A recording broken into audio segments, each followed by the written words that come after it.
Hey everyone, it's Seth, Andrew, and Paul from the Learn From Us channel. We are here at the esteemed Ludlow Gables. We bought this property when, Paul? Subscribe to our channel. Oh, okay, great. Please do. When did we buy this property? Tell us about it. Well, we bought it last year around March or April. It was a deal that was through mutual friends, right? Andrew, you had a friend. It was someone who knew we were involved in the area, and he had bought this with dreams of grandeur, of fixing it up and everything, and then realized, oh my gosh, this is so much harder than I actually thought it was gonna be. And he bought it on it was a hard money loan, short-term loan where he had 1 year to pay everything back. His window was closing and he goes, I'm not done, but I need out. So we came in and did what we do best, which is take people out of situations very quickly. So we bought it for $685. Yep. Which, by the way, he still made money on it. Yeah. Because we were able to look at the numbers. We actually paid him more than he was invested in it after 1 year. And even though he was desperate to sell, because we did the numbers, work backwards. The numbers are, we bought it for $685. Since then, with rehab costs, carry costs, everything. When I say carry costs, I mean property taxes, interest, insurance, etc. Yep. We put another $650 into it. So we basically double our investment into it. So we're in it for 1.3. We borrowed about $950 on it. So our equity portion is about $400,000 of our own investors' money into the deal. Wow. And now we're getting amazing rents. You'll see some videos of the bathrooms, the kitchens. I want you guys to know though, we came and did video here last year. This is my second time being at the property. And this is what I talk to everybody about trust. I trust Andrew to be able to find deals, organize them, get them all rolling, and I don't need to be there for it. Everybody always thinks that these business people need to be everywhere hands-on. I literally came here today and Seth asked some questions. What's what did I going say? on? And what did I say? I have no idea. I have no idea. But recently, so we're in it for 1.3 or so, and Andrew has talked to 2 brokers since, and a few brokers, more than 2. Yeah. And the price ranges they want to list it at range between $2 million and $2.4 million. We think the property's worth every bit of $2 million, and we're hoping to sell it at 2.2 to 2.3 range, which based on $400,000 check in equity, if we sell it 6 months from now, that'd be a 1.5 year investment, and our investors would have seen their $400,000 become $1 million or $1.1 million in total. So they would have basically taken their $400,000, gotten it back, and had a profit of about $600,000. It's a really good return. But the reason we were able to do it is we know the areas very well. We just sold 300 units here 2 years ago. 2 years ago? Yeah. Around a year and a half ago. it was August in of the 18. summer of 18. August of 18, September of 18. We sold them for about $60,000 a unit. The rents here are much higher than those rents. And we're gonna probably get, this is 22 units, and we'll probably get about $100,000 a unit for it. So, But one of the biggest things that we were also, not only did we make great units and fix everything up, but there was another play involved. We were able to take advantage of some tax credits that were available in the area, which is a huge thing. So every dollar that we put in increased the value over $685,000 is completely, I don't want to say it's tax-free from a real estate basis, property tax standpoint. So let's talk about that. This area has very high property tax. That's a big reason why we sold. Just for shock value, it's 5.85%. Which means if you buy a property for $10 million, your taxes are $585,000 per year. Okay. Or to make it more normalized, for $100,000, your taxes are $5,800 a year for $100,000. Wow. So it's really high. In comparison, I have a house I bought at $540,000 and my taxes are $8,000 a year. So Yes. This is drastic. 1.5% versus 5.5%. So yeah, what if your times house more. taxes were $30,000 a year? Incredible. And that's what it would be. So that's a big problem in this area. That's a big reason we sold, was the property taxes were getting insane. So with this property, the incentive we have is we made a more green environment and a green building. So the state allows us to keep the property tax basis at the original amount. So an owner coming in can buy it for $2 million, but have their property tax level stay at the $685, the purchase price. our purchase price for 15 years. 15 years, yeah. So go ahead. Andrew, tell us about the layout of how many units, 2 bedrooms versus 1, and the state of the units that we started with. Well, when we walked in, and again, it was in bad shape. We had, I want to say 10 or 11 people living here out of 22 units. And a handful of the units were completely down, unlivable. And now we're to the point where everything's moving ready. We have someone that already moved in. The average rent was somewhere around $675. Our average rent's now $1,200. So we've almost doubled our rents here. Yeah, I mean, you just looked at me like that, and that's the big thing here. We doubled our rents. The property taxes, even though somebody's paying $2 million minimum, their taxes should be $170,000 a year. Am I doing that math right? No, $107,000 a year. And instead, their taxes are going to be about $35,000 a year. So they're going to save $70,000 a year for 15 years, and they're going to get double rent. This is going to be potentially a good investment for somebody else. It'll be a great investment for us because even if we only sell it for $2 million, we're still going to see a huge gain for our investors, well over 100% IRR for a year and a half. Which even the next investor, a lot of people come in and do like a rate lock, call it 5, 7, 10 years. So someone come in, own the property for 7 years, sell it to the next guy, and still have 8 years left on the tax abatement, which is great. So we've done really well here. The property looks great. You'll see videos of the kitchens, the bathrooms. Go look at our original video, which I'm sure Don can put in the comments below. By the way, see that subscribe button, just hit that really quick. Nice ball. You can see how I did that? Plug. Tied it all together. Yeah, the original videos would show, even in this unit, guys, like we had water damage just seeping from the roof, dilapidated. There was, it was bad. Mice, droppings on, I forgot about that. couches. I remember that. That couch was right there. Well, we had, even one of the back bedrooms, the ceiling from an upstairs bathroom had been leaking. And so the entire plaster ceiling had fallen in. And so you had plumbing issues, you had electric issues, you had water issues, you had roof issues. We had a lot of stuff we had to do. And by the way, a lot of people go in and when they look at, hey, I'm gonna go in and rehab, in the biz, they call it lipstick, right? I'm gonna come in, I'm gonna do the flooring, and I'm gonna paint and put some TLC. new light bulbs in. Yeah. And they're like, I'm gonna do all this kind of stuff, and it's gonna cost me $5,000 a unit or something like that. I mean, we put in $22,000, $23,000 a door. That's a lot of money into a building. We literally doubled our investment. We bought it and put the exact same amount into the property. So we love it. We're excited about it. We're excited to get it sold for our investors.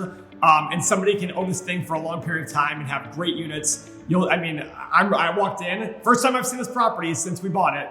And since the last time we did the video here. And I was like, yeah, this is great. They did a good job. And of course, we used our own supplies through our company, Blue Door Supply. So we were able to buy our products, put it in here. It's been wonderful. So in the meantime, Andrew and I are going to walk through the place a little bit to show you guys around. Paul's going to get back to his busy schedule of nothing, playing chess. And Seth's going to hit me with all the hard questions. Yes. And so follow along as we continue through Ludlow Gables, guys.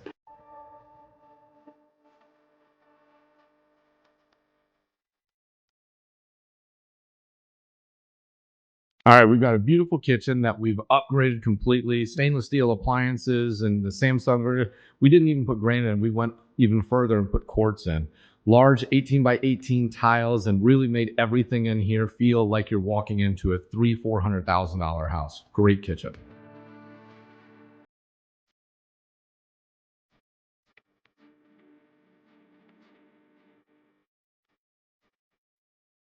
All right, so we've got a new bathroom here. Same thing as the kitchen. We're going in, we're replacing everything. I don't know if you remember the bathroom before, but completely destroyed from the pipes. We had water leaks, everything from the ceiling to the floor. This was brought down to the studs. New toilet, new sink, new vanity, new flooring, new shower, new tile, everything in here brand new. We kept the original tub and reglazed it. 24-inch tile on here, brand new vanity coming from Belvedere Bath, one of our companies. See the link, we can send you there so you can get it. As far as the shower goes, we kept the original layout in there and just added all new tile. Again, beautiful product. Love to have bigger bathrooms, but again, we're working with a 1920 building and we made this space work for exactly what it was.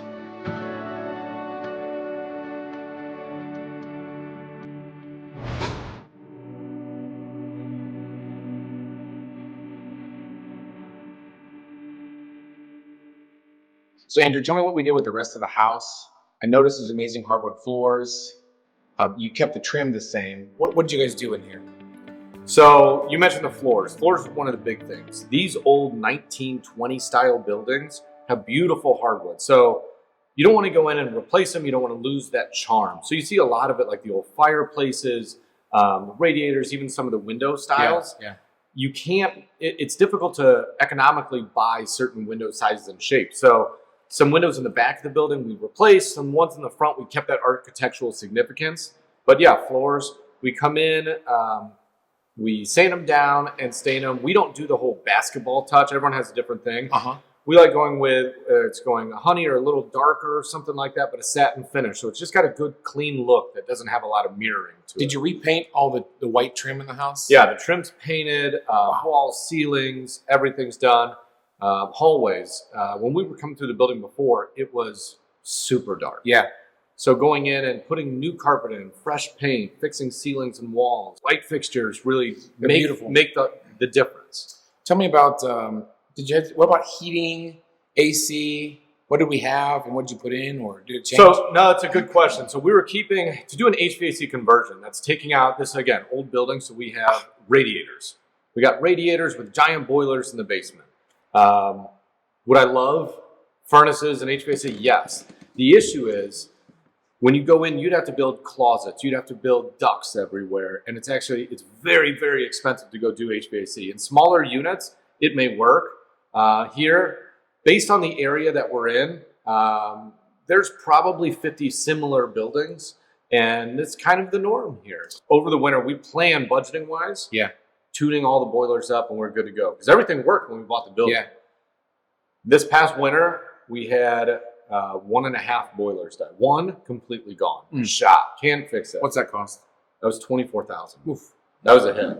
And the other one, we had to go in and replace part of the section or whatever. That cost $6,000. So, I mean, we lost 30 grand real quick just in boilers. Completely, I don't want to say unbudgeted. We had room to repair, but it was a big hit. So this is the thing that Paul always says about, you'll start going through a project like this and like, oh, darn, I thought about everything except that. You said you guys are a little bit unprepared, but how do you have like a kitty for like major things like that to happen? Because I went through a house flip, and when it was all said and done, we're going through the budget. It's like, well, we didn't account for the electrical work that was bad behind that wall, so there's an extra 10 G's. How do you guys approach that? So we do build miscellaneous into every budget, and it's a certain percentage of the budget.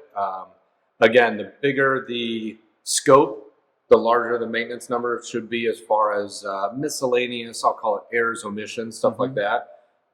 You could run under, you could run over. There are some decisions, I'll call it design decisions we made. I mentioned before, we put quartz in here instead of granite, which upped the cost. Yeah. But when we were going through, we realized, look, we can rent these units for more than we originally thought. We were coming in, average rent of about $1,050, and now we're going at $1,200. Because the area can support more. So while we're in the middle of the whole thing, we realized, hey, let's put a couple more bucks in. We're going to get a good return out of this. Talk about how you found some of the water leaks. I know this is pretty interesting. Yeah. Water leaks all over. So we do have a property restoration company under the umbrella.